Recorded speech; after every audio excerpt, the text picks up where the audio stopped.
ফুল চাষে আজকে আমাদের 26 বছর 25 বছর পূর্ণ হলো।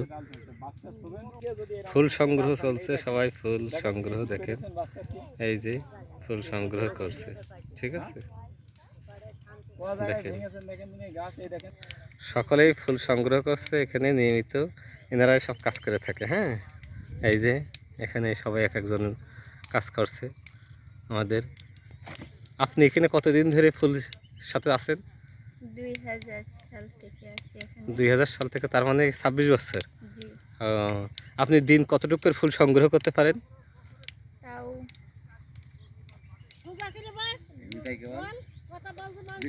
20-30 জুপা এরকম। বেশি হয় না? জি। ফুলের সাথে থাকতে কি ভালো লাগে আপনাদের? জি, ভালো লাগে আমাকে থাকতে। আপনি ফুলের সাথে থাকতে ভালো লাগে? আপনার নামটা কি? ফুলি। ফুলি। ও ফুলির সাথে আছে আমাদের ফুলি। হ্যাঁ, দেখেন এখানে সকলে ফুল সংগ্রহ করছে অনেকেই। ওই যে এটা অনেক বিস্তীর্ণ একটা মাঠ, মাঠের সাথে অনেকেই এখানে দেখেন এই জায়গায় জমিতে কিন্তু কোনো ঘাস নাই, পরিষ্কার করে রাখছে। পরিষ্কার করে রাখার কারণে ফুল লোকজনেরা রয়েছে।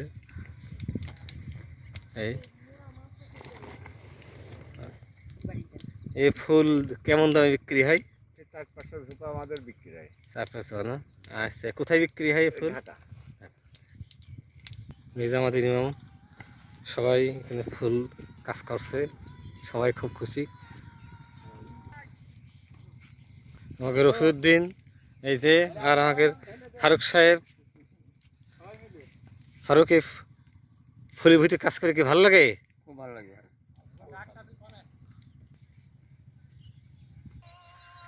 ফুলের ভিতরে কাজ করতে কেমন লাগে? আমি মামুল খান, খুব মজাই হয়। ফুলি টাকা হোক আর নাক ভাই, আমাদের এখানে কাজ করে খুব মজা হয়। আমরা এই কটা ভাই আছি পড়ে ফুলি হইতি। হ্যাঁ, এখানে আমরা গান বাজনা ড্যান্স সব রকমই চলে। ফুলি তো টাকা আছে না, আনন্দ লাগছে খুব, কারণ আমরা হ্যাপি।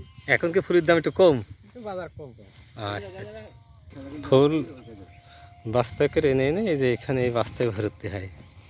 বস্তায় ভরার পরে এই বস্তা চলে যায় মানুষের বাড়ি। মানুষ আবার এইগুলো সুন্দর করে ঝোপা গেঁথে গেঁথে, মালা গেঁথে গেঁথে এইগুলো ঢপ সাজাতে হয়।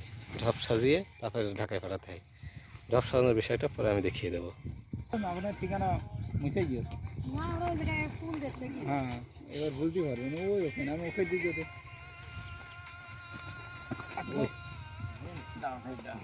ফুলের বস্তা মাথায় করে নিয়ে যাচ্ছে।